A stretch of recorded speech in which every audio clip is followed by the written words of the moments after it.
Hello and welcome back to Reel It In, episode 3. You forgot the title. I did forget the title of our podcast. It's been a while. Me and Lee are back talking to each other, after 2 weeks of absolute silence. Yeah, the divorce papers. The divorce, didn't yeah. exactly go through, so Yeah. not worth the money. I know, we just, we didn't have the time to record over the last 2 weeks, so... Midterm, yeah. So we're back with episode 3 now. Yeah, 3. Three episodes. I mean, I think it's high time, Lee, in all honesty, that we start cashing in on this YouTube thing. In all honesty, we start doing the mainstream. We start doing the superheroes. The extended universe that everyone loves. Marvel. No. The Monsterverse. No. I am, of course, talking the about... Sandlerverse? No, Jesus, no. I am, of course, talking about the DC extended universe, potentially. I'm not sure what it is called anymore. Okay. Yeah. So we're gonna do this. This whole episode is gonna be. We are gonna do an MCU episode at some stage. Some stage, but I don't think wink wink 2 people are enough to tackle it. So wink wink. That's true. It's just too big, and honestly, Also, I think we're gonna get a lot more entertainment out of talking about the DCEU. Yeah. Like funny, not necessarily, good constructive criticism or anything, or just enjoying the movies, because I can't say that I have enjoyed an awful lot of movies. I like to look at the DCEU. I didn't even know what to call it these days. I don't know. They seem to be doing standalone movies now. Yeah, which is for the better as well. Oh, absolutely. Yeah. But I'd like to view the DCEU as a Shakespearean tragedy in a way, because it had good intentions at the start. By it wanted to copy what had been done before, but it ended up just severely blowing up in their faces. But they came out, I believe, in a retrospective kind of way. It did do DC like some good. It taught them a lesson of what they're good at. And that being. Now Lee has put a restriction on me for this episode. I am not allowed to mention the J word. Stop. He's not allowed to talk about Joker. Okay, I know that it is DC, but from what we're talking about here, it's not in the DCEU. No. We're talking about lesser quality films. But the DCU, as you're trying to say, has sort of given platform for Warner Brothers to do those kind of movies now. Yeah. Which is good, because that's what that's mainly what they're good at. So, I guess the start of the go on. So the start of the DCU, it started with a rocky one, in all honesty. Now, I love this movie. I actually think it's I don't love it, but I think it is a good Superman movie, to be fair. My main problem with this movie is it was the start of the DCU, and I think, if I remember correctly, it came out after The Dark Knight Rises, or before The Dark Knight Rises. No, the Man of Steel, which is the film Man of Steel, yeah, of course. Zack Snyder's Man of Steel. Zack Snyder's Man of Steel, which is regarded as the first entry in DCE. Yeah. Came out Henry Cavill's Superman. 2013, which was 1 year after Christopher Nolan's Dark Knight trilogy finished, wrapped up. Yeah. So as you can imagine, people were starting to think, people had heard that it was becoming a universe, that DC was becoming a universe, so it gave confusion to the general public that no, it's not Christian Bale's Batman that's going to be in this, it's someone else's, who we'll get to in. I'm not a huge Superman fan. I like Superman in the comics. I don't think he's been done well at all in media. I've honestly, I've never found the character that interesting. Despite never seeing his films, You've never seen the originals? No. Oh, they're very good. I, hand on heart, fully respect and love Christopher Reeve. Yeah, I mean, he is Superman. He is, effectively speaking, he is Superman, and he is the launch pad that gave way to the modern comic book movies. Absolutely, I mean, they were the first successful comic book movies. That weren't a laughing stock. Yeah, exactly. They took themselves relatively seriously. Yeah, there's some campiness in them. Yeah, from looking back today, they are kind of cheesy. But then, like, if you look back on the Tim Burton Batman series, like, they're campy compared to today's superhero movies. If you get what I mean. Batman isn't breaking necks or No. shooting down. Anyway, I'm jumping. Well, we will the get to that. Jumping the gun. We will get to that. Literally jumping the gun. But I've never been a huge Superman fan, and when Man of Steel kind of looked like the opportunity for people like myself to kind of get in. It was a modern take on Superman. I mean, Superman Returns came out in 2006, I think it was. And it was the first breakaway from the Christopher Reeves. From Christopher Reeves' Superman.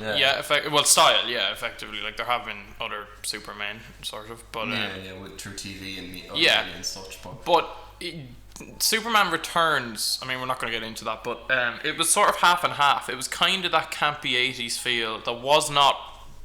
It was really weird in 2006, in all honesty, to watch. And it was trying to be modern, and it just didn't work, sort of. Whereas more with Man of Steel, they went just straight up realistic, in quotation marks, to be,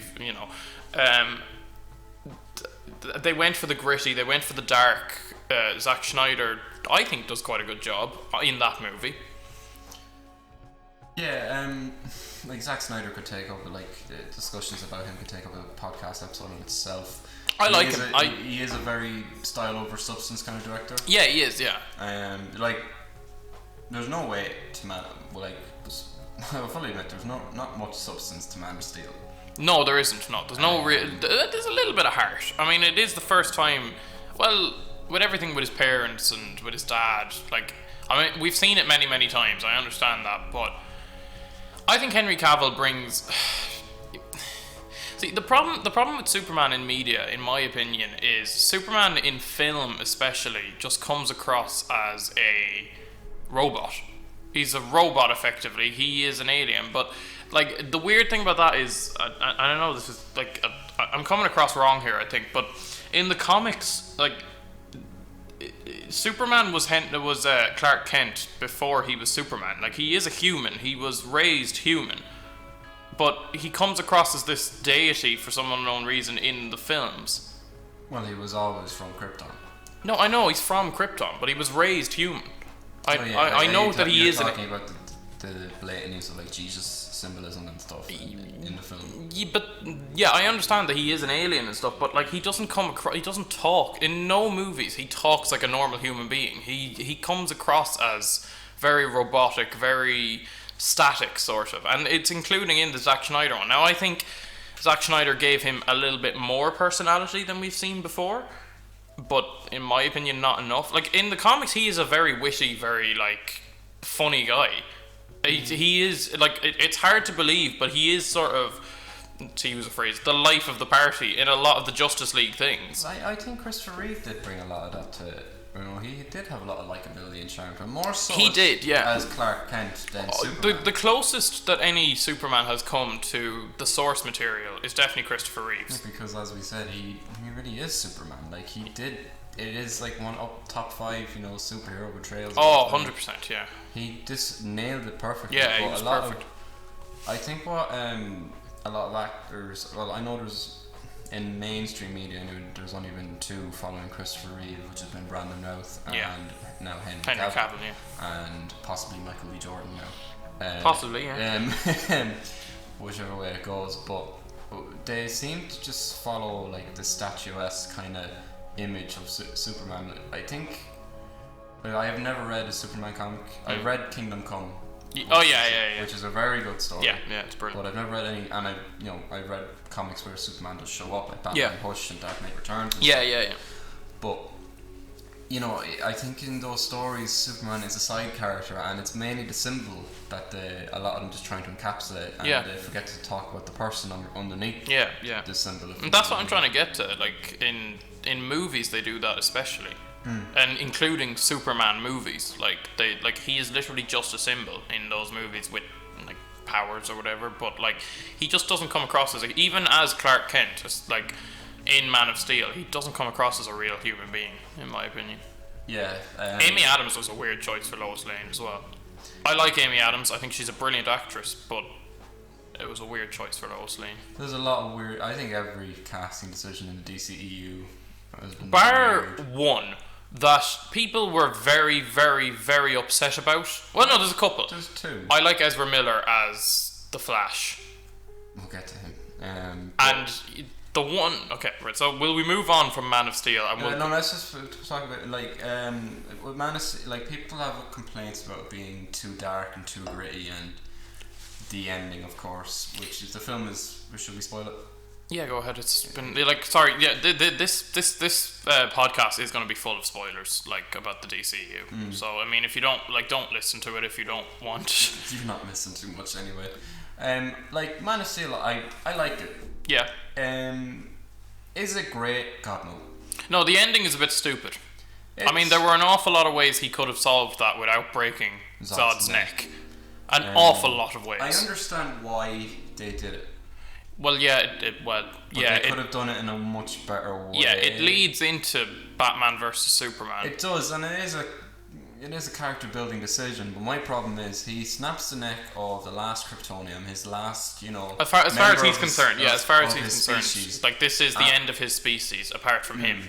And it's, he sits and he kneels down and he screams his lungs out in front of this dead body, and then literally 5 seconds later, he's laughing and joking. Yeah, it is a weird ending. And there's a joke about how hot he is. Like, it feels like that scene should have been like an hour earlier. Yeah, in the film yeah. Than it was before. Yeah, and it should have just kept to the Like, I thought, like, when I first saw that, the grittiness. I thought, this is going to lead to like a darker Superman, and which is going to give. Yeah, we get that for validity. We do get a dark Superman for all of 10 minutes in one of the other movies. Well, we'll get to that again. But I thought, this is going to lead to some validity of the plot that's going to happen. The next one's going to give a reason for such and such. Bruce Wayne. For Bruce Wayne to try getting pissed off and hunt this man down. Yeah. And I do love the different perspectives of that fight. I think that is one of the best things in the DCU, of the fight in the city, where it's like very well done. It's very well done in Man of Steel. But I have to be honest, when I first saw Batman versus Superman, like that scene where Bruce Wayne is running around the city, running to Wayne Tower, I think that's brilliant. A lot of people really don't like the ending, the conclusion to Man of Steel. Like, too much body count stuff, and like, what do you expect? Like, it's like, Superman could have done a bit of a better job to maybe get Zod away from the city. But like, if you look at the likes of Avengers, God knows how many people died during that battle. Yeah, that's the thing. Yeah, I mean, like, I'm not saying those people's opinions are completely unjustified. Like, in all honesty, there's an awful lot that I don't understand about the DC, especially that character motivation from Bruce Wayne. Now, I will get into Bruce Wayne's character motivation in a minute. It changes a lot in this universe. One thing, and generally it is a thing. I don't know why the whole world blames Superman for what happened in Metropolis, because I mean, it was either that, okay, yeah, obviously there is a body count. There's, I don't know, 5,000 people die or something, right, from the buildings falling down or whatever. But it was either that or the whole world was going to be enslaved. So, I mean, like, you weigh up the options. Yeah, I think people I can say, they are he is the reason why Zod and his army came to Earth. Yeah. But, like, he did save them at the end. But he is ultimately Earth's savior. They do, they have really, like, interesting concepts, but, like, they just, like, show the concepts of like this, like, because like the opinion of Superman in like the first two films, Batman v Superman and Man of Steel, is very divided. Some people adore him, some people fear him. Yeah, and they give like here's this cool concept. Oh, they do moving swiftly along. Yeah, they do show the other side of it. The people that do love Superman and do commend him for saving the world. And and I like you said, I think that idea of having Bruce Wayne as one of those people who fear him is a very good choice. It's not very good when you completely go against it 2 hours after. No, and they're best buds now. Okay, so will we get into so that's Man of Steel. I would give Man of Steel a good solid 7. I'd give it a 6. It's okay. It's a bit lackluster, but yeah. It's hard to get through. It is hard to get through, but I think it's decent. In all honesty, I think Zack Snyder did it. Yeah, okay. I'd say good job 6 out of 10. But like when you compare it, when you rank it as comparatively, it's a 7. Yeah. It's up there with. Well, not the best. There are. Don't get me wrong. There are some good movies in this list. So Batman versus Superman. So we're back with Mr. Brooding. Good old the Batman. the thing going into this that everyone was fearful about ended up being the best thing about this movie, and that was Ben Affleck as Batman. I stand by it that in terms of visual aesthetics, Ben Affleck is the best looking, as in terms I would agree with that. I honestly think, in my the opinion, best suit. he is my second favourite live-action Batman overall. Versus Michael Keaton. Yeah. Good man. Not Christian Bale. I like Christian Bale's Batman, but I think that Ben Affleck in Batman vs Superman, not Justice League, because I don't think he was interested in Justice League. I think he's brilliant in Batman vs Superman. He crushed it. Absolutely Even brilliant. That warehouse fight scene is the best. Oh, Batman fight scene. it's like something straight out of the Arkham games. Like it's like amazing. we were saying about Zack Snyder as a director. If Zack Snyder went He's ahead, brilliant at doing action. Yeah, he is. If he went ahead and made a Batman film. Oh, but that's what he wanted to do. That is clearly what he wanted to do. Have you not read his statement? Like he really didn't want to like reveal that, because he said, you know, in an interview, oh yeah, if I made a Batman film, Batman would end up getting assaulted in prison. Yeah. And like you're like, I think he just wanted to like paint an image like, oh, I don't want to do a Batman film, I don't want to do a Batman film. So then when he does do like some Batman stuff, then it was like, oh my god, this is amazing. So anyway, right, Batman vs Superman. It introduces Wonder Woman, it introduces The Flash, introduces Cyborg, and introduces Aquaman to the universe. And Lex Luthor. And Apocalypse. And Apocalypse, and Doomsday. Sorry, Doomsday. Doomsday. Sorry. Yeah. And Jimmy Stewart. No, not Jimmy Stewart. There are parts of Batman vs Superman that I really do enjoy. I find it easier to watch than Man of Steel. Really? I actually do. Have you seen the extended cut? Yes. I don't find that one very easy to watch because I think it's better. I think it explains it better, but it's too long. Every scene with just Batman doing Batman. Well, actually, no, that is a lie. Some of the scenes with Batman doing stuff, he doesn't do Batman things in the film, are, you know, especially if you're a somewhat, you know, comic book fan, and you know you're just watching Batman for Superman for the sake of, like, you heard, oh yeah, this is a big anticipated film, so I might as well watch it. You won't mind the scenes where Batman mows down and just murders. No, because you won't take it seriously. In all honesty, I don't think you can take that movie seriously. I honestly think that it's not. I think it gets a lot of flack. I don't think it's as bad as people think. In all honesty, I just think because it was Batman versus Superman, it is something that people have been waiting for decades. In all honesty, to happen on the big screen, it was such a letdown for what it was meant to be. Now, I mean, you could argue that the fight in The Dark Knight Returns is a bit of a fucking letdown, in all honesty. Dark Knight Rises. Dark Knight Returns. The comics. Is a bit of a letdown, to be fair. You could argue it's not as bad, but it is iconic. It is very iconic. It's hard to do these two characters fighting one another. My main problem with that whole movie is Bruce Wayne's motivations changing. He just doesn't seem to care. Like, there is one scene where he literally, this is a quote from him, it is, if there's even a 1% chance that this man could wipe out the whole of humanity, we need to take that as an absolute certainty. Until such time as I find out his mother's name is the same as mine, and then we will be BFFs forever.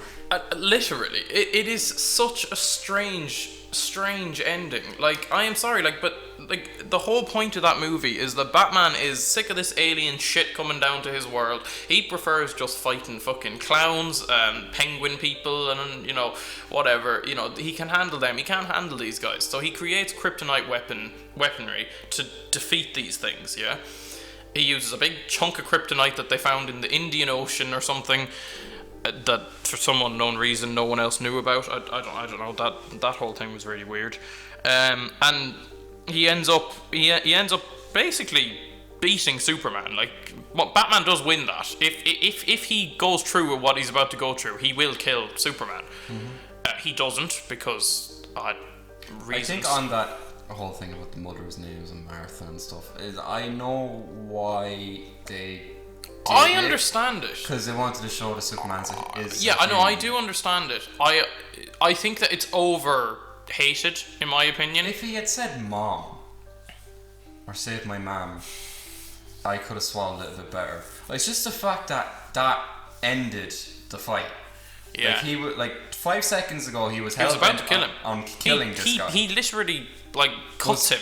Yeah, was about to stab him with He the cuts spear. him open. And then like said, "Oh yeah," said my mom has the same name as your mom. Go figure. Small world. Yeah. We're BFFs. Yeah, I mean, you still stab Batman. Like, if that is your motivation, that this guy could genuinely destroy the whole of the world, and he could, if Superman flipped, well, unless you have a crowd of 5 babbling idiots around him, then he can't for some reason. But, you know, up until that stage, we thought that Superman could, you know, if he wanted, he could destroy the whole world. That is Superman is all powerful. He can do whatever the fuck he wants. It's a weird motivation change. I understand why it had to happen. They all had to band together to beat Doomsday. I will say one of the best things to come out of that movie is, by a far, is Gal Gadot's Wonder Woman. She's very good. She is the coolest part of that whole movie. And that gave rise to the first good movie in the DCEU, I would say. First good DC film since Dark Knight. Since Dark Knight Rises. Yeah. There is an awful lot. My main problem with Batman vs Superman, well, one of them anyway, is that it teases an awful lot of the cool things that Batman has done, and we don't get to see any of it. There's a bit of Death in the Family reference. Yeah, there's a kind of a Man-Bat reference. Is there? The giant bat that, like, he dreams about. I don't know whether that's just a bat fucking reference, or is that in? Are you thinking? That's in Batman vs Superman. That is definitely in Batman vs Superman. Are you not thinking of Batman Forever? No, there is one in Batman vs Superman. I think he's at his mother's grave or something, like in a mausoleum, and then Man-Bat just like pops out. Yeah. There's a lot of different references, and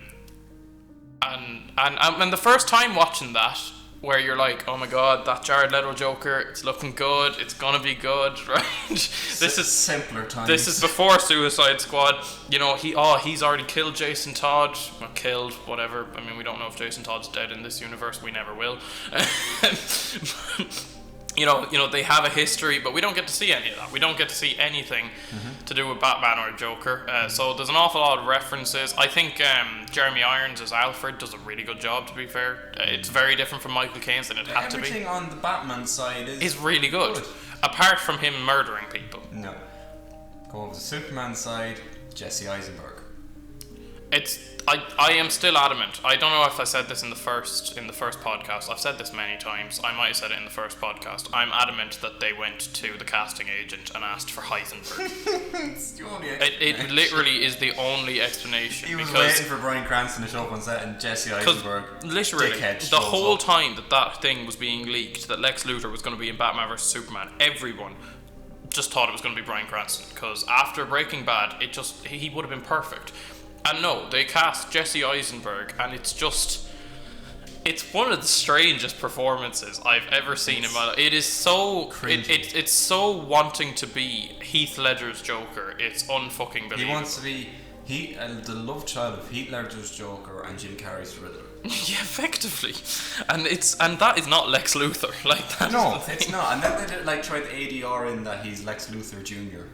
Yeah, but I mean, this is the thing. This is the thing. They've had to try and revive this whole thing, like by making up shit after the movies. Like, did nobody raise their hand on set when he like said, "Oh, don't pick a fight with this guy"? And no one raised hands. Like, does anyone like think this is a bad idea? Yeah.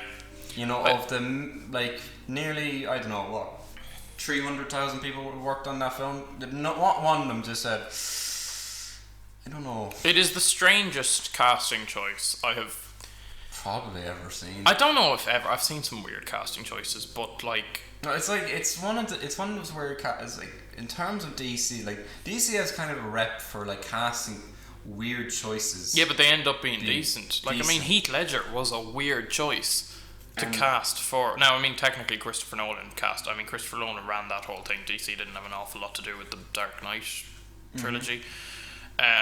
but it was still a weird casting choice. Okay, I am a bit of a DC fanboy. I will freely admit that, right? Now, I'm a huge Batman fan. I like Superman. The Flash I like, Wonder Woman I like. Then it starts getting a bit grey for me. Green Lantern's grand. Not the movie, but so DC. On that note, Green Lantern was supposed to be the star of a DC extended universe. Yeah, of course. He's in. Is it Wonder Woman? I think. Well, they are in Wonder Woman. Well, they're in one of the movies. Justice League. Justice League. That's the one. Yeah, they're in Justice League. But so DC has an awful lot of reputation with me personally, right? So like even weird casting choices, I do generally go, okay, I could see that. Like Colin Farrell is the Penguin at the moment. I can see it. I can see it being a telltale sort of. Yeah, it's kind of weird. Take. Like I remember seeing concept, and Andy Serkis is playing Alfred, who Andy Serkis. I think he's brilliant. I think that is a weird casting choice. Andy Serkis will play a cup of coffee, and he'll do an amazing job. But it is weird because I thought they'd be reversed because I think Andy Serkis would have been more be ideal. Good Penguin, yeah. And Colin Farrell's not that old. Well, then again, like he's in his 50s, and Robert Pattinson, he's playing a very young Batman. So yeah, it could have worked and all. Because I remember seeing concept art of the way online when rumors are going around that someone's going to be cast as someone, they do concept art. Yeah. My main problem with Colin Farrell is he's a bit too tall. Yeah, well, anyway, we're getting away from that, right? What I'm trying to make out is that they have a reputation with me, right? That I will usually back them until I see the movie, right? When I heard Jesse Eisenberg was going to be Lex Luthor, I couldn't back that at all. I remember just saying to myself, like, that is one of the strangest things I've, like, there's so many good bald actors that you could get. Vin Diesel would have been better. Bruce Willis would have been better. Like literally, Jason Statham, who I'm not a massive fan of, would have been better. I love Jason Statham. Like this is Dwayne the Rock Johnson would have been better. Oh well, he's for 10 years now. He's been cast as Black Adam. Yeah. For 10 years. So. But yeah, like it was a very strange movie. Overall, I'd give Batman vs Superman. It was a disappointment. I can watch it. It has some very good scenes. I'd give it. If I'm giving Man of Steel a 7 out of 10, I'd give it a 6 out of 10. To be fair, I don't think it's that far off Man of Steel. Yeah, I get like you're obviously a much bigger DC fan than I am. I love Batman. Batman's my favorite superhero. But overall, I like Wonder Woman. I think Gal Gadot's Wonder Woman is brilliant. Oh, it is. I think literally like it is actually a really sad thing that is not in the MCU. In all honesty, because I think she'd fit right into the MCU. In all honesty, like she's brilliant. Yeah, she is. Well, in terms of like characters, yeah, that's what I mean. Like, I don't like Superman. Don't really like Flash. Don't really like Cyborg or anyone like that. I like the Flash, yeah, and I like Superman. I don't like Cyborg. So I didn't have too many. I was just going because like, in a Batman film, I'm gonna go see Batman. And then it just turns out, I just feel sorry for a lot of people like yourself and Seven who just, really looking forward to it. I was very much looking forward to that movie. And to give it a 6 out of 10 is, it does pain me in all honesty. Like that a Batman versus Superman movie, I have to give a 6 out of 10. But, it should have been a 9 or something. Yeah. I'd probably give it a 6 out of 10. Yeah. It's not... well made. It is well made, to be fair. I do like it more than the next film.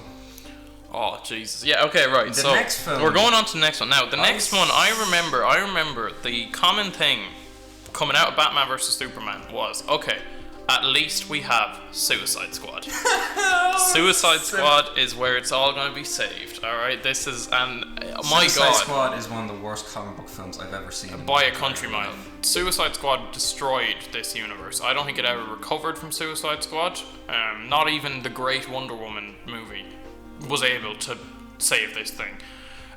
Okay, right. So we're gonna get into Suicide Squad.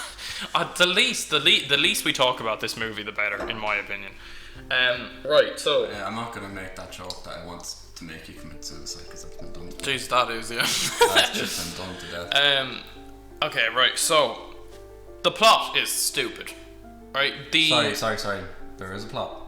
Oh, there's a little bit of a plot. The pacing is one of the strangest things from a screenplay perspective I have ever seen in my life. The first 45 minutes of the film is a trailer. Is a trailer for the characters, and then the rest is basically one big scene. Yeah, it's like a reveal for like a game that's coming out in like 2 years or something. Literally, and each one is a different trailer. So you have your Harley Quinn and your Joker trailer, and then you have your BET Killer Croc trailer. And then you have like, you know, your weird, you know, John Woo kind of action with Deadshot and stuff. Yeah, and I can understand that. I know that they had to. I know that they had to establish a lot of characters. And these characters are very different from one another. Now, I mean, they could have done it in the way that they did Guardians of the Galaxy. You know, that went pretty well. But that's the problem. They did, but they didn't understand why Guardians of the Galaxy had charm. Was charm and was good, and you know, was the well next made. hour of that movie is a jukebox music. It is one big scene. It's one very long, very boring scene with occasional flashbacks from Harley Quinn. And well, we'll get to him in a bit. Joker. Yeah, we'll get to him in a bit. Yeah, I agree that the structure is just a completely. It's a shit show. It is a clusterfuck. And the soundtrack. The songs are brilliant, but they don't fit the movie at all. It seems like an iPod shuffle was used for the soundtrack for that, and they don't. The funniest thing about that is like there's certain parts, right, where like you're saying to yourself, oh my god, like that part of the song would have matched up with that part of this scene so much better than where it was. It's so weird. It's like, we might as well talk about the good performances in Suicide Squad. Margot Robbie is brilliant as Harley Quinn, in my opinion, and that's why she's getting her own movie. I actually like Will Smith's Deadshot. He has a lot of cringy lines, but I think he did pretty decent at it, in all honesty. And actually, I will say one thing, his costume is fucking class. Yeah, I don't mind it. It is a proper Deadshot. It's not overstated. Next to Killer Croc, it is like the best costume. Yeah, and Killer Croc is the best. Yeah, I mean, I don't like Killer Croc's character in that at all. It's not Waylon Jones at all, but it is. No, I'm beautiful. But it is. But they did a great job on it. They deserve that. The makeup. Oh yeah, the makeup deserved everything they got for that movie. Like that, you look at it like that's not CG. Clint Eastwood's. No, it's not. Scott Eastwood. Scott Eastwood is pretty decent in it for the little that he's in it. The guy that plays Rick. Did he have a character? He talks a little. The guy that plays Rick Flag is pretty good in it. I don't mind. No. I actually don't mind Rick Flag. I know that he is your quintessential, but I don't mind him. No. David Harbour for the 10 seconds he's in it is pretty good in it. I honestly, I think Viola Davis as Amanda Waller was very good. I'd certainly go along with that.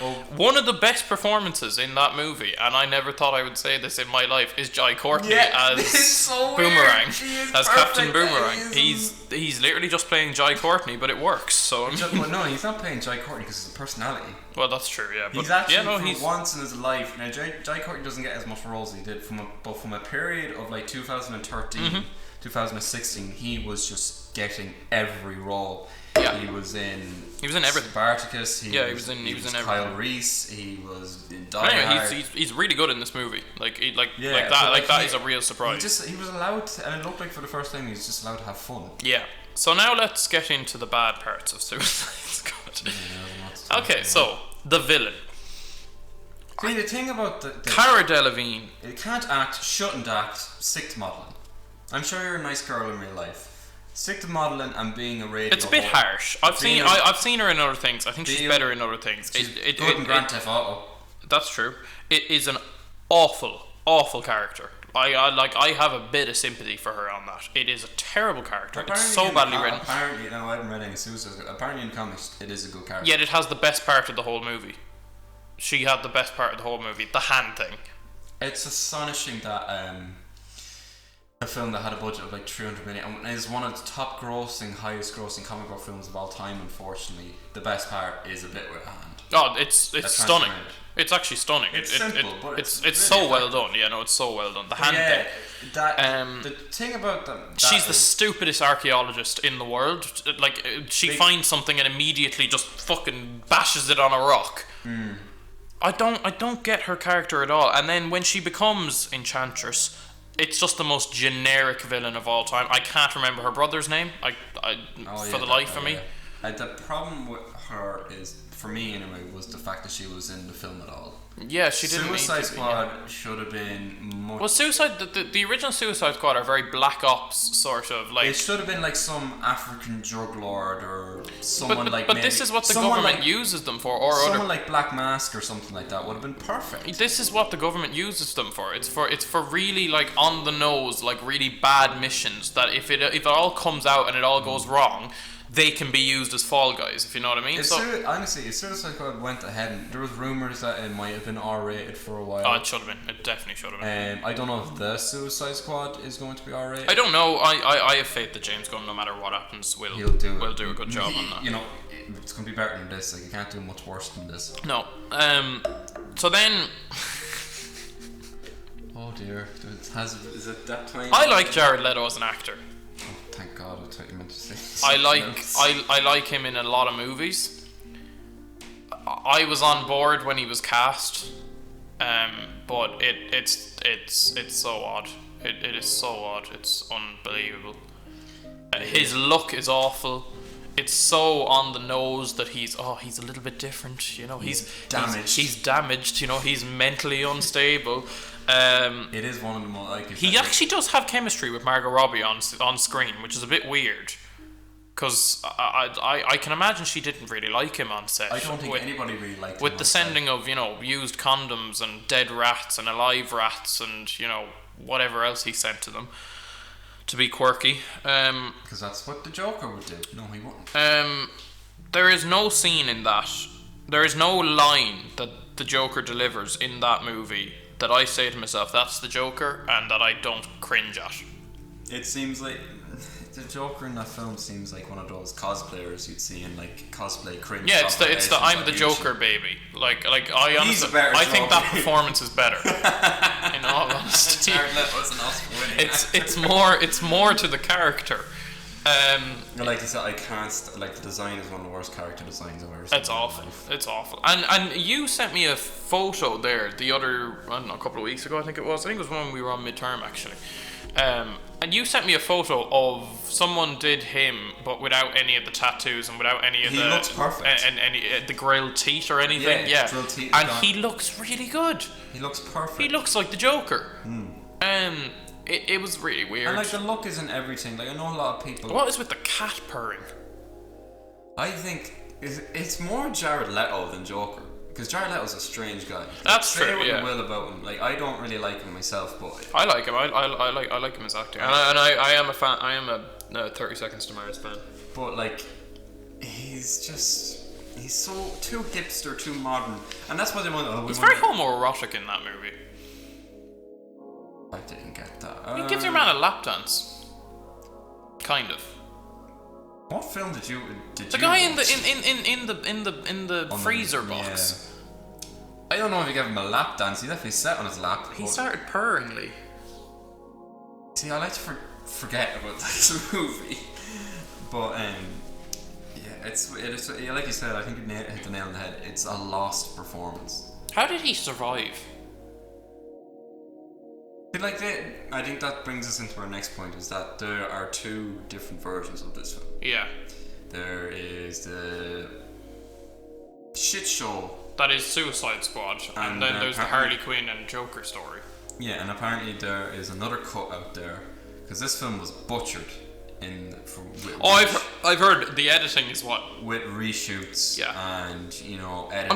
I mean, I hated that as well. Right, I really disliked that. Right, I mean, Jared Leto going on about how the editing fucked up my character. No, I didn't want to see any more of your character, to be honest. Like, I mean, I'm sorry, but I don't know what possibly could have saved that performance. One scene that he is kind of Joker-ish is in the last scene where he rescues her. Yeah, but he's in it for like 5 seconds. Exactly, but it's the best fucking part. Like, he's done. And the bit in the chopper isn't too bad either, where he's mowing it down in the white tuxedo. No, I mean, like, when she falls out, like, I'm sorry, Joker wouldn't go, no! Yeah, I'm not a fan. Some people like him, but I'm not a fan of the Joker caring for Harley Quinn. I am either, because he doesn't. No, some iterations he does. Joker just wants to like be with Batman. In all honesty, Oh, yeah. like he is mad for Batman, and like Harley Quinn is just sort of there. Overall, I don't know what to rate Suicide Squad. I'd give it a 3 out of 10. I remember watching it in cinema. I remember going to my mates once again with my DC fucking rose tinted glasses on, going, it wasn't that bad.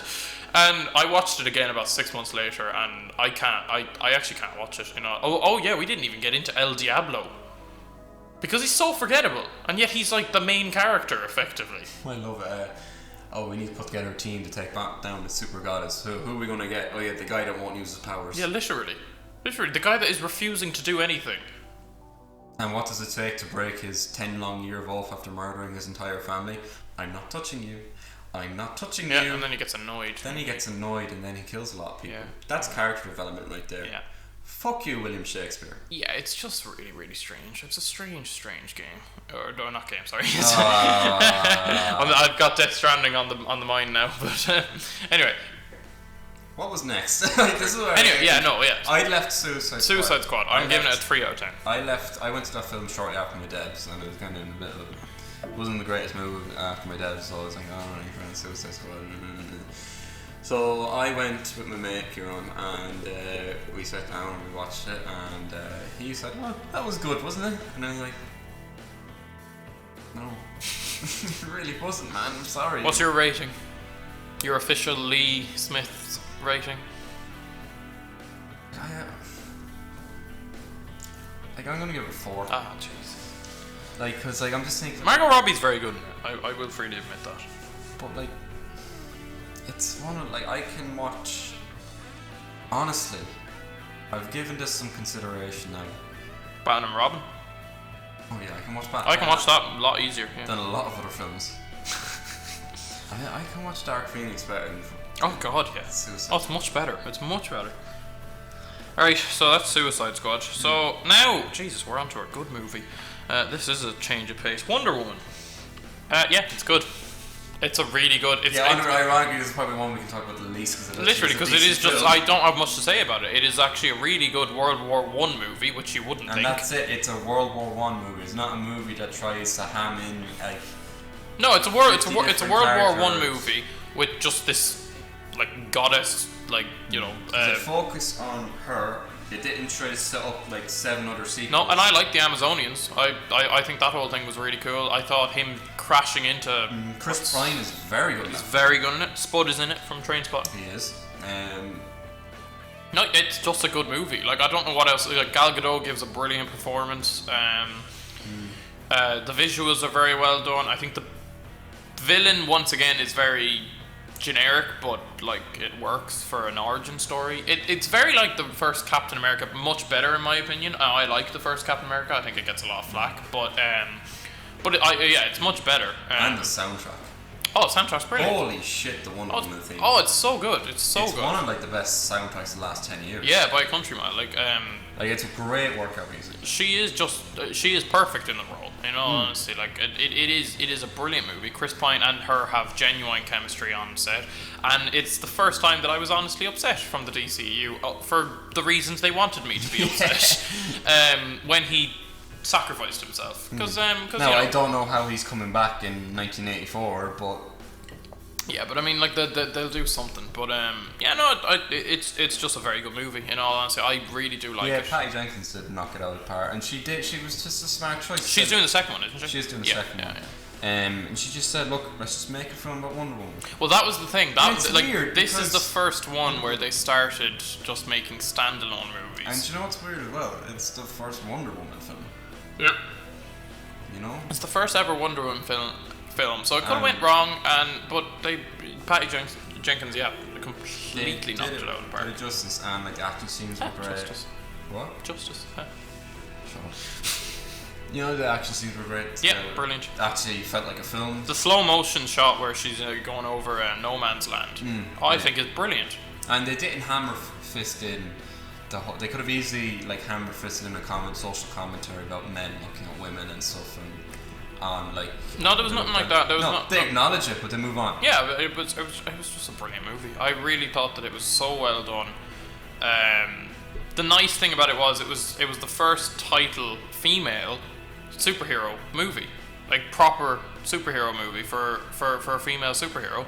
So I mean, like, it will inspire young girls, you know, and all that, you know, Yeah, and it'll give them an outlet, and that's brilliant. And the thing that I like about it most is it's a genuinely just good movie, and she's a badass. And it's really is the only example I can. Well, okay. In terms of the MCU, where I can say, yeah. Oh, they've done it DC much better. did Yeah, it better. they've done it much better. Yeah, Yeah, I like Captain Marvel, but like, I don't think it's nowhere near as good as Wonder Woman. No, Wonder Woman she's a badass, and yeah, overall, like as I said, like I don't have much to say about Wonder Woman because I guess we just like being negative about things. It is more fun. But props for props is due. It's a brilliant movie. I'd give it a 9 out of 10. I'd give it an 8 out of 10. Yeah, it's really solid, really solid film. If you haven't seen it, check it out. Oh, you don't need to know anything else from. There's like the first scene. I think she references Bruce Wayne. That's it. Bruce Wayne once. And literally, if you know anything about Bruce Wayne, you'll get the reference. It doesn't matter. And then the rest of it is all set in 1945 or something. We all know. 1918. Yeah, World War One took place in 1945. Yeah, sorry about that. But it's a solid film. Brilliant movie. Just watch it if you haven't seen it. You don't need to have seen the rest of the DCEU. So now, sadly, we move on to the most forgettable DCEU. You see, I have a story for this. So I went to go see Justice League on the opening night in Liffey Valley. Now, for people who aren't from Ireland, Liffey Valley is probably the biggest cinema in the country. Really? It has 14 screens, and it's one of the most accessible for the highest populated area in terms of Dublin. Yeah, so it's a big cinema.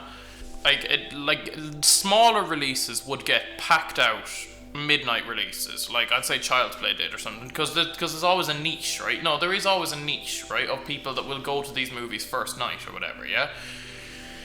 The day that I realised that the DC Extended Universe, right, is potentially on its last legs, is when I went to go see Justice League with the midnight release, with my sister's boyfriend, who is another massive Batman fan.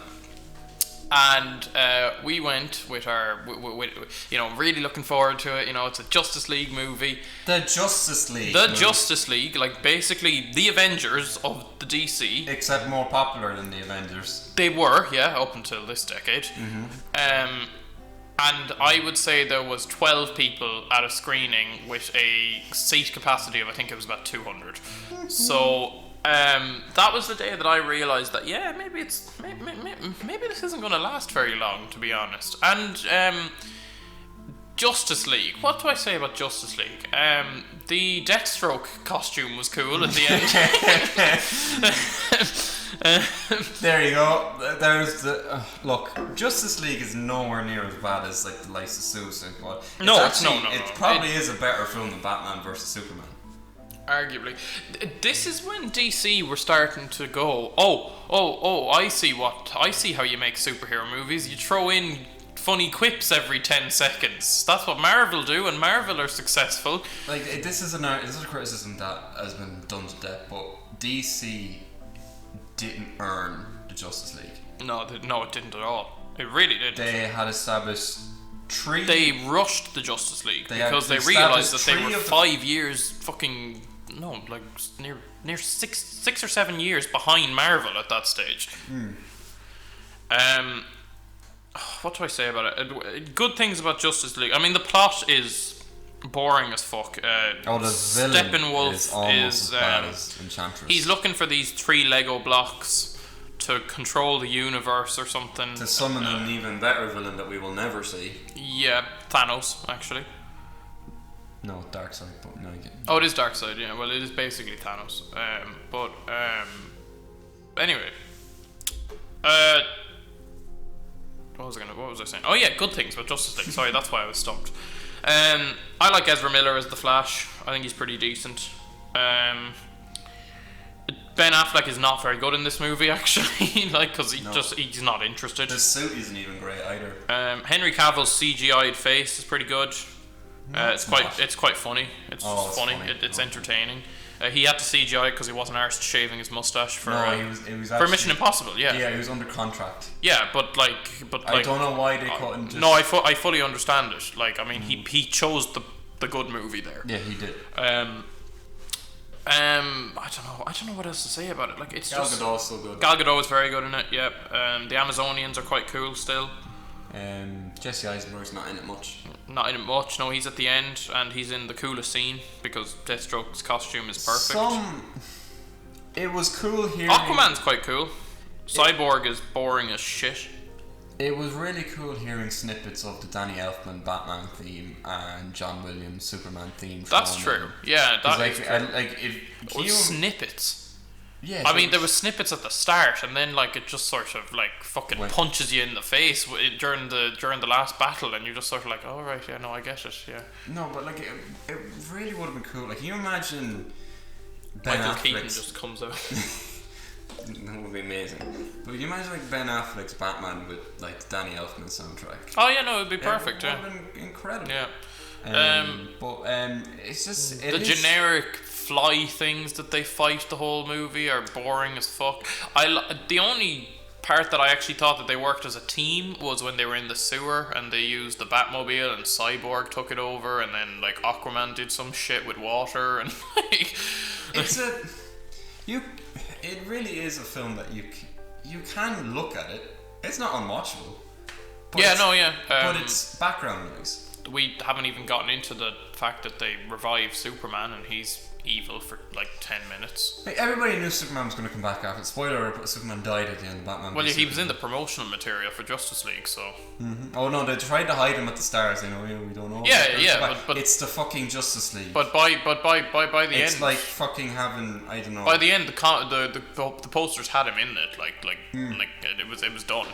And like, remember that trailer that the end of showed, like Alfred, someone was walking towards him and it was like, that was never in the movie.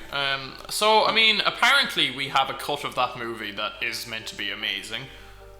DC or Warner Bros, whoever's in control, that's some division of DC. Just release it. Nah, I don't want it. I mean, just release the full Schneider thing, and then they got in. Joss Whedon. Joss Whedon, who made Avengers 1. But Joss Whedon is a very hit or miss guy. Yeah, he did brilliant with Avengers, but...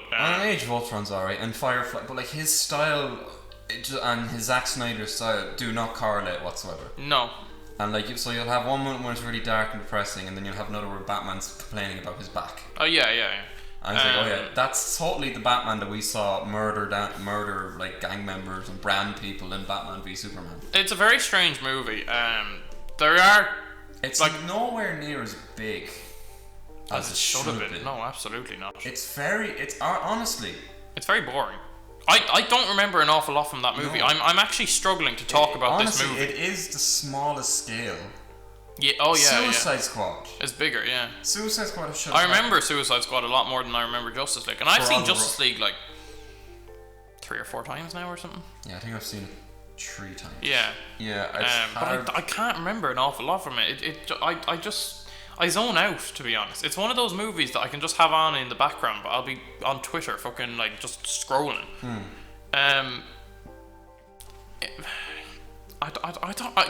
Honestly, like, I mean, question mark out of 10. I actually don't know how to rate this one. I'd give it a 5.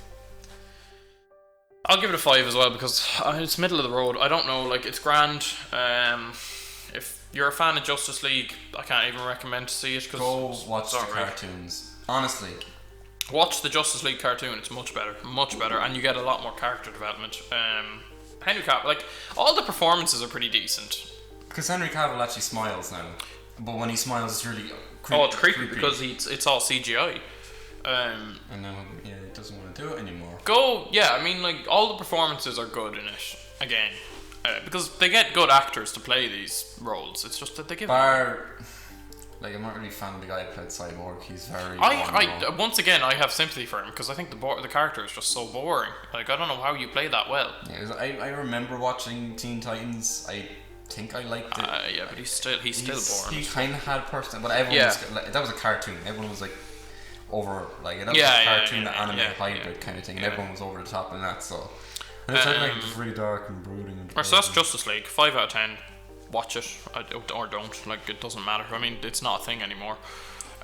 So then they announced that they were only doing standalone movies now because it was just a like Justice League didn't even do that well. Like it made 300 million. Yeah, which in Justice with its budget, yeah. I mean, Wonder Woman alone made, I think it was something like 750 million or something. It made a ridiculous amount of money, which it deserves it. It certainly didn't make as much money as the next movie, which is like the 7th highest grossing. It's one of the highest grossing. It has like 1.8 billion or something. Yeah, so with good old James Wan, one of our personal favorite directors. I will say that.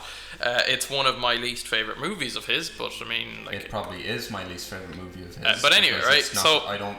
They decided to focus on just the normal stories because Wonder Woman did so well, and everything else was not doing well at the time. So they decided, except Suicide Squad did actually very well. It made like 800 million or something. But do you want to know about it? Did Batman and Robin's box office dropped 61% next weekend. Yeah. Batman vs Superman has dropped 68%. Yeah. I mean, it wasn't doing well at all. So then they went to Aquaman. They went to our little Australian very little man. One of my favorite directors anyway. Like, honestly, like an inspiration to filmmakers. In all honesty, like, I mean, he made a very cheap movie, which was very well written and very well shot, and has made a whole career out of it. So I mean, like James Wan is brilliant. So and he carries. Saw we're talking about. Yeah, he carries that. Like, I don't blame. Now, a lot of people do like Aquaman. I don't think it's a bad movie. I can't really get that into the character. But yeah, because I'm not. I think it's very well shot. It is. The direction on it is brilliant. I think the acting is really good in it. The effects are brilliant. I'm just not that into the character, to be honest. No, but, I'm like. I think I like Jason Momoa. I think if you're gonna do Aquaman, I think Jason Momoa is perfect. No, I think he's perfect. I think he's as good as you get, in all honesty. He's a likable boy. I don't know. It's something I've just seen done before. You know, like I saw all the cast were fine. Yeah, but it was nice seeing what's his name? James Wan's fucking favorite actor. Oh, Lee Manel. No, not Lee Manel. Well, he is in it. Yeah. Oh, Patrick Bateman. Bateman. No, it's not Patrick Bateman. Wilson. Yeah, that's it. Yeah, Patrick Wilson. He's in every James Wan movie except for Saw, effectively. Pretty much. Once again, it's another movie I don't have an awful lot to say about. Willem Dafoe is in that film. He is. That's weird. Yeah, he is. It's getting a sequel because it made 2.1. It's the 8th highest. No, it can't be anymore. That was before Endgame. So I'd say it's like the 9th highest grossing film now 10 at least, of all time, which it's the highest. Well done. It's the highest grossing solo superhero. I mean, if literally the thing that makes me most happy about Aquaman is if it gets James Wan more gigs in Hollywood because he made so much money on it, then I'm happy. He's doing another horror film now, which is good. Yeah, he's going back to his horror route. But Aquaman's like, it's an acquired. I like it. I think it's a good movie. It's fine. It's not my cup of tea, but I can fully understand why people like it. It's definitely the best looking of the DCEU. Maybe not EU. Don't know what to call it anymore. Thingy. Yeah. It's beautiful. The visual effects are brilliant in it. And yeah, I mean, like it's grand. Like, it's very conventional. Yeah. The story itself. It's Thor underwater. Yeah, effectively, yeah. But like, it's pretty decent. I liked the costume of the beetle thing. I can't remember what it's called. Oh yeah, I can't remember much about it. The only thing that is kind of cringy is the soundtrack, that cover of Africa. yeah. Oh, the Pitbull no. cover. Oh no, this is happening. So that came out around this time last year, wasn't it? Was it only last year? I think it was. I think it was 2018. I think it was like this time last year. It was like December 2018. Yeah. So then the DCU was relatively on its last fucking legs, in all honesty. And then that came out. And it did very well. And then people were like, okay, right, maybe Shazam will be good. And I have to be honest, going into Shazam, I was not looking forward to it. And after seeing it, Shazam it is brilliant. Is the best DCEU film in my own opinion. I like it more. Oh, sorry, we didn't rate Aquaman. I'll give it an 8 because I think it's really well directed. I'd give it a 6.5. Okay, 6.5. Right. Anyway, Shazam. Shazam is up there with Wonder Woman. I don't know if it's better than Wonder Woman, or I don't know if it's worse. Sorry about that. If it's worse than Wonder Woman. But it's just a really, really fun movie. And the references to other superheroes in it are just fun, in all honesty. Like his little Batman fucking Batarang and his Superman poster and everything. I honestly think that it is the most believable world that they've created in the DCEU. And I think of all the casting decisions that they ever made, Zachary Levi as Shazam is perfect. He's brilliant. He is so good in it. Like really, really good. I've always liked Zachary Levi from the likes of Chuck and stuff. And it was one of the nicest things to see as well. In all honesty, it's a very heartwarming film. Yeah, and the promotion for it was heartwarming, and when it came out, it was heartwarming because like I liked seeing Zachary Levi and Brie Larson just together, if you know what I mean, like just promoting Captain Marvel and Shazam together to a certain extent, like, and they were being nice with each other. There was the nicest Brie Larson has ever been. Oh no, that's a bit harsh. Sorry. But like it was genuinely it was just a heartwarming film. It's one that it's honestly I can watch that film at Christmas. Oh yeah, it's a really nice film. It takes place Christmas Day, but like it is just I really hope it gets a sequel. I haven't heard about a sequel. That's the thing though, it didn't do great.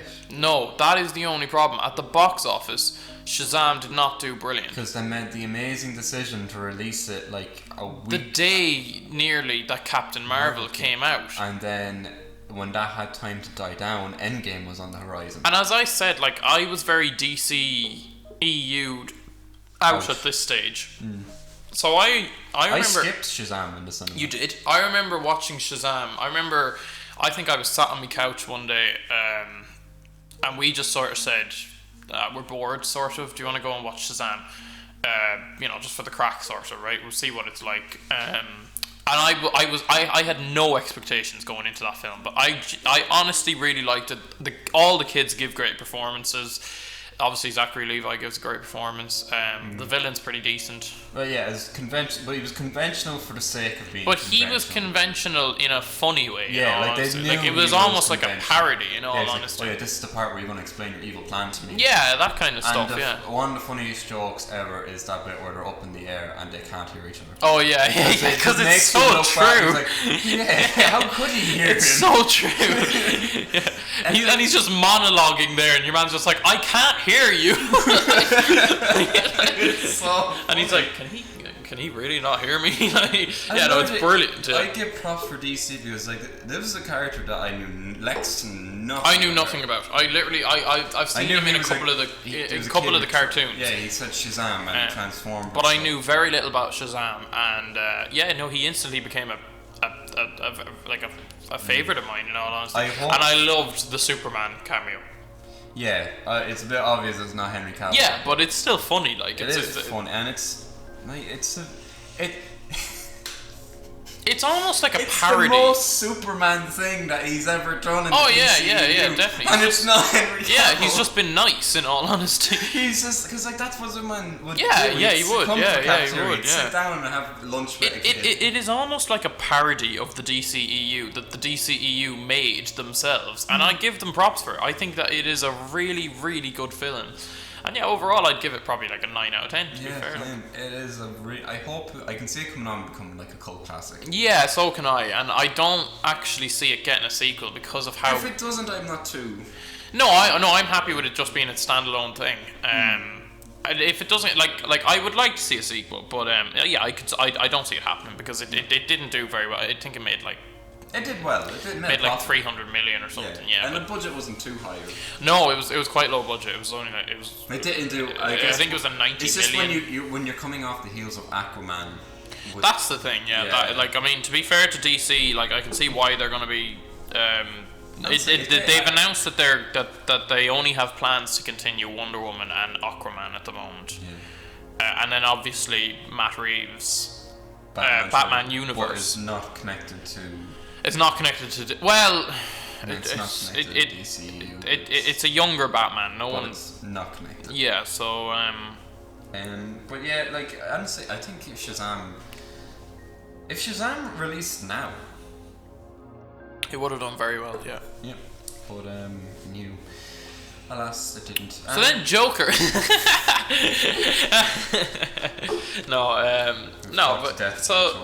that is the DCEU. We were going to talk about Doctor Sleep, but I presume we're kind of. No, we can go on a bit more if you want to talk about. But before we jump into about like an hour and 5 minutes. We'll leave it. All right, we'll talk about a touch on Doctor Sleep and a bit more psychological drama next week. Yeah, something next week. Quick thoughts on the future of DC. Birds of Prey doesn't look very good. I'm looking forward to it. I think the R rating put me back into it. In all honesty. Yeah. But yeah, I mean, like it's not my style. It's one of those things. Yeah, it's one of those things. I'll go see it in the cinema. I don't know if it's going to do very well. I hope it does. But I like Harley Quinn. I like Margot Robbie's Harley Quinn. I'd like to see more of that. Aquaman is going to, I would say, get a trilogy. I would say with the money it made, it has made enough already from a trilogy. In all honesty, Wonder Woman 84 is coming out next year. Yeah, June. I'm looking forward to it. I liked the first one. I'm not sure, but I was more excited for these films when I thought that they were part of a universe, if you know what I mean. Yeah. But they're not anymore. They're literally just their own standalone thing, and that's fine. It's for the best. DC they're not going to be able to do what Marvel have done unless they just go for a full Batman universe, in my opinion. Because people are more interested in Batman than anything. Please do. Yeah, that would be amazing. Because we never actually got that. Like the closest we got was Batman 89 I take to Batman and Robin. I have full faith in Robert Pattinson. I think he'll be brilliant. Yeah, no, I think he will be brilliant. His performance in The Lighthouse is apparently incredible. DC as a whole, I really hope that, I know you don't want me talking about, but I really hope that they do get inspired from Joker, in all honesty, to start making more movies like that. Because but that is the thing, the storytelling of DC is better than Marvel on occasion. And they have some seriously good stories in their back locker. It's just, I think more than anything they need to step away from the more wacky stories and just go for more the grounded stories with just people, in all honesty, with just like non-supernatural things. And now you can get into your Raj Al Ghul or whatever, yeah, like Christopher Nolan did, but keep it as realistic as you possibly can. And yeah, I think DC will be just fine. Like, in all honesty, people are interested in Batman. People will always be interested in Batman because I don't care what anyone says. Up there, like, it's a toss-up between him and Spider-Man for the best superhero of all time. Personally, I prefer Batman, but and a lot of people have that interpretation. You know, without Batman, yeah, I think DC would be in a bit of trouble, to be honest. But yeah, no, I see the future of DC being okay. Like, they'll be grand. I think the universe thing is gone, but they don't need a universe. Okay, well. All right, well, yeah. I mean, like, that's our finishing thoughts. I enjoyed this one. This was a good one. Talking about the DCEU, what we liked and what we didn't like about it. We will be back next week. Yeah, we'll probably talk about. Well, keep it a surprise. Yeah, we have seen Doctor Sleep, and we want to talk about Doctor Sleep. So we might go into more of those sort of thrillers. It won't be maybe. Okay. Cool. All right. Okay. Thank you very much for listening, and I've been Kevin Shine.